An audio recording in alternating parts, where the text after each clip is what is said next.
आपकी परेशानी का कारण है कि बच्चे की शादी नहीं हो रही है। उम्र बढ़ती जा रही है, 28 साल, 30 साल, उससे भी ऊपर हो गई है। बात बनते बनते रह जाती है।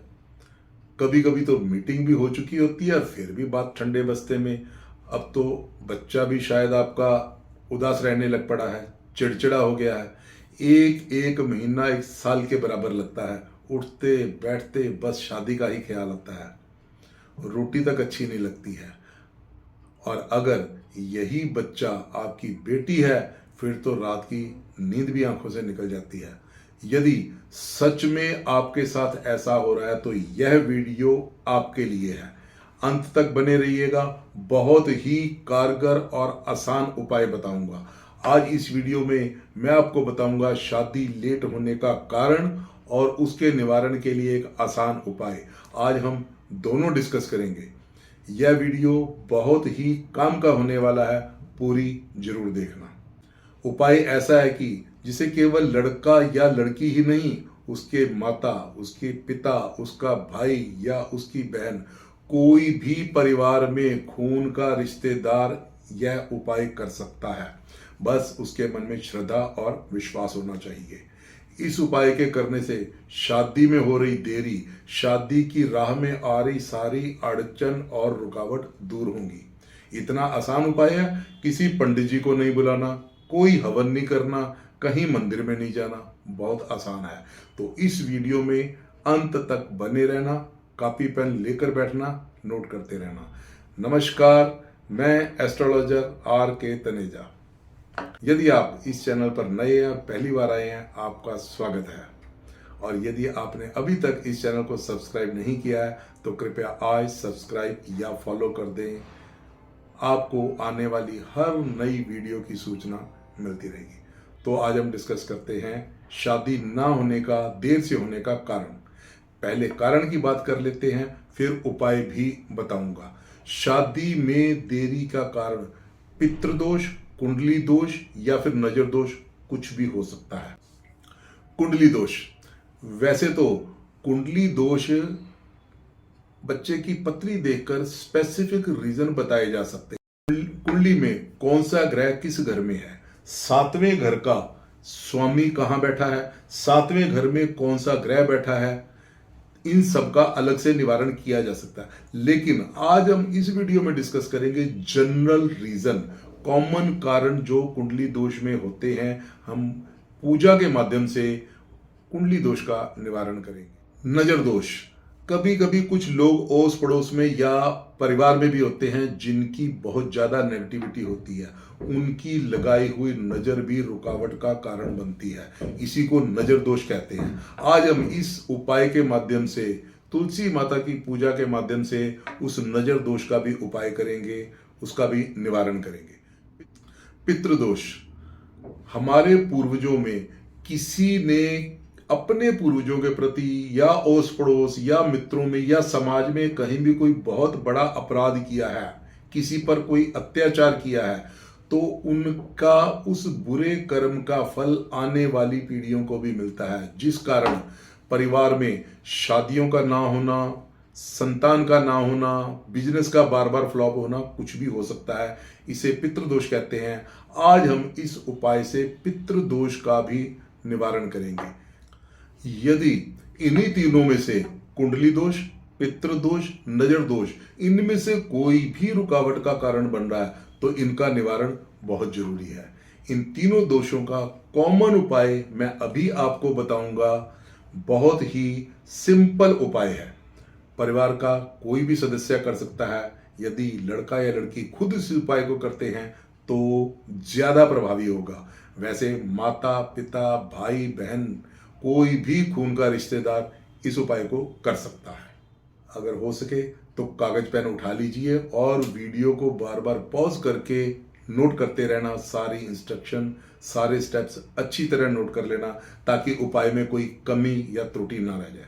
उपाय पूरे विधि विधान से करना। यदि कोई गलती या शॉर्टकट करते हैं तो मिलने वाले फल में शंका बनी रहेगी। बस ध्यान से सुने और नोट करते रहें। तो क्या करना है, यह उपाय शुक्ल पक्ष के वीरवार से शुरू करना है। शुक्ल पक्ष मतलब कि अमावस्या और पूर्णमासी के बीच के 15 दिनों को शुक्ल पक्ष बोलते हैं। उसमें आने वाले किसी भी वीरवार को आप यह उपाय शुरू कर सकते हैं, लेकिन ध्यान रहे उस दिन एकादशी नहीं होनी चाहिए। समय आपकी इच्छा के अनुसार रहेगा, सुबह करें, दोपहर को करें या शाम को करें। हाँ, एक बात का ध्यान रखना है कि जो समय आप सिलेक्ट कर लेते हैं, पहले दिन यह उपाय अगर आपने सुबह कर लिया तो पूरे 21 दिन सुबह ही करना है। तो इसलिए टाइम सोचकर सिलेक्ट करना होगा आपको। हाँ, 5-10 मिनट आगे पीछे हो जाए, लेकिन कभी ऐसे नहीं कि एक दिन सुबह कर लिया और एक दिन शाम को जाके कर रहे हैं। यदि आप ऐसा करते हैं तो फिर आप कहेंगे उपाय ने काम नहीं किया। मैं फिर बता दूं, यह उपाय लड़का या लड़की खुद करें या फिर ब्लड रिलेशन में कोई भी कर सकता है, माता पिता भाई बहन। बस नियम का पालन करना जरूरी है। जैसा कि मैंने पहले ही आपको बताया है कि इसमें हम 3 तरह के दोष का उपाय करेंगे, पितृदोष, नजर दोष, कुंडली दोष। इसके लिए सामग्री क्या क्या चाहिए, थोड़ी सी आइटम है, आसानी से मिल जाएंगी। Only a few items you will get easily. जरूरी सामग्री थोड़ी सी सामग्री है, कुछ आइटम है, आसानी से मिल जाएंगी। सबसे पहले आपको चाहिए होगी हल्दी की एक गांठ। उसके बाद आपको चाहिए होगी रौली, जिससे हम तिलक लगाएंगे। और उसके बाद आपको मौली चाहिए होगी, जो लपेटने के लिए हमें चाहिए होगी। फिर हमें चाहिए 21 दिए, मिट्टी के दिए। और इसमें डालने के लिए जो बाती है वो हम खुद बनाएंगे, उसका तरीका मैं अभी आपको बताऊंगा। इसके अलावा आपको चाहिए एक तुलसी माता का पौधा। यदि आपके घर में नहीं है तो फिर एक गमला और उसमें तुलसी माँ का पौधा ले आए। उसे डेली पानी देना है, एक्सेप्ट एकादशी एंड संडे। रौली को एक शुद्ध पानी में एक कटोरी में थोड़ी सी मिलाकर हम उसको तिलक के लिए बना लेंगे। ध्यान रहे थोड़ी सी बनानी है, हमने केवल 3 ही तिलक लगाने हैं इस पर। अगर हो सके तो इसमें थोड़ा गंगा जल मिला लें। अब हल्दी की गांठ को आपने इस तरीके से वर्टिकल पकड़ लेना है और आप ये 3 तिलक लगाएंगे, 1, 2 और 3।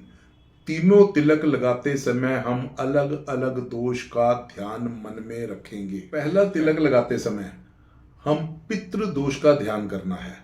तुलसी माता से पितरों के लिए और फिर पितरों से अपने लिए क्षमा मांगनी है। तुलसी माता से क्षमा मांगनी है जो पितरों ने अपराध किए हैं, और पितरों से क्षमा मांगनी है अगर हमसे कोई पितरों के प्रति अपराध हुआ है। कैसे? हे पूर्वजों, हम में से किसी से भी कोई अपराध हुआ है तो कृपया हमें क्षमा करें, हमारे परिवार के ऊपर कृपा बनाए रखें। हे प्रकृति, हे सभी देवता, हमारे पूर्वजों से आपके या किसी और के प्रति कोई भी अपराध हुआ हो तो उन्हें क्षमा करें।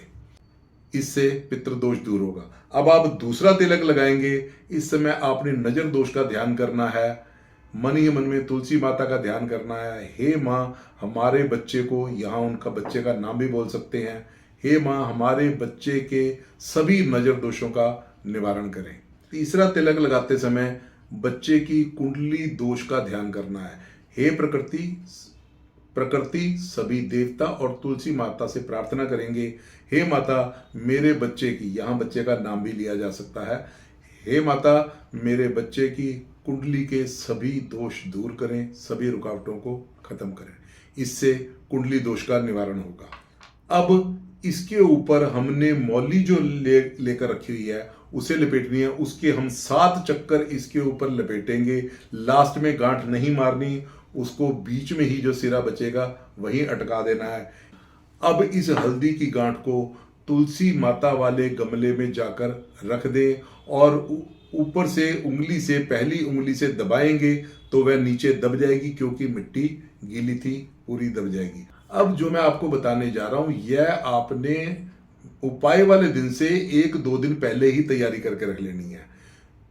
मौली, एक लंबी मौली ले लें, उसको 4 फोल्ड कर लेंगे। 4 फोल्ड करके उसको एक बट बना लेंगे और यह ध्यान रहे कि 4 फोल्ड करने के बाद वह लगभग 6 फुट लंबी रह जाए। इससे कुछ लंबी बनेगी तो भी चलेगी। एक और कटोरी में गंगा जल डाल के उसमें हल्दी पाउडर मिला के रख लें। और यह हल्दी की जो पेस्ट बनेगी, इसे ज़्यादा टाइट नहीं बनाना, कुछ पतला बनाना। अब वो जो 6 फुट वाली आपने वो जो बाटी बना के रखी है, वो इसमें भिगोने के लिए रख दें। लगभग 1 घंटा इसमें भीगी पड़ी रहनी चाहिए। फिर इसे 1 घंटे बाद बाहर निकाल के सूखने के लिए रख दें। पहले तो इसे निचोड़ के फिर उसको किसी थाली में या किसी एक साफ कपड़े के में डालकर उसको फैलाकर रख दें और आप इसे धूप में रख दें। 1-2 घंटे में यह सूख जाएगी। अब इस सूखी वाली बाती को, जो कि लगभग 6 फुट लंबी है, इसके बराबर बराबर के 21 हिस्से आपने काट लेने हैं। क्योंकि हमने 21 दिन दीपक जलाना है तुलसी माता के आगे, तो उसमें हर रोज एक दीपक में एक बाती यही काम आएगी। बाती बनाने वाला यह काम वीरवार जिस दिन उपाय शुरू करना है उससे 2 दिन पहले ही करके रख ले, क्योंकि भिगोने और सुखाने में टाइम लगेगा। अब देसी घी डालकर आपने एक दिया जलाना है, जिसमें यही बाती जो हमने बनाई थी, जिसके 21 टुकड़े काटे थे, यही बाती डालकर तुलसी माता के समीप जाकर दिया जलाएं और प्रार्थना करें, हे माता, मेरे बच्चे की शादी में जो देरी हो रही है, जो रुकावट आ रही है, कृपया उसे दूर करें। 21 दिन लगातार यह दीपक आपने तुलसी माता के पास जाकर जलाना है। हर रोज 21 दिन तक ऊपर वाली प्रार्थना, चारों प्रार्थना भी करनी है। 1 मिनट से ज्यादा का समय नहीं लगेगा। दिन 21 है, लेकिन टाइम आपको सिर्फ दिया जलाना और प्रार्थना करनी है। तो प्रार्थना क्या है, इस प्रकार आप करेंगे। 4 प्रार्थना है, ध्यान रखना। हे पूर्वजों, हम में से किसी से भी कोई अपराध हुआ है, कृपया हमें क्षमा करें, हमारे परिवार के ऊपर कृपा बनाए रखें।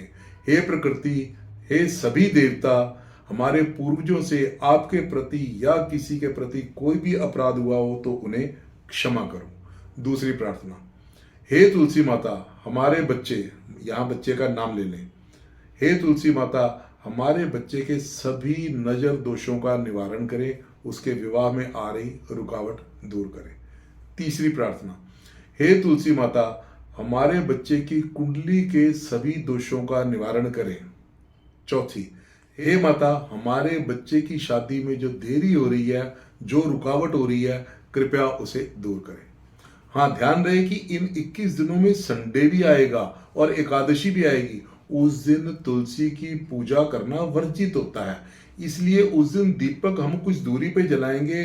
वो जो तुलसी माता का गमला है, उससे 4-5 फुट दूरी पर ही दीपक जलाकर रखें और प्रार्थना भी दूर से ही करें। आपने करनी डेली है, संडे वाले दिन भी, एकादशी वाले दिन भी, लेकिन कुछ दूरी से ही करेंगे, बिल्कुल पास नहीं जाएंगे।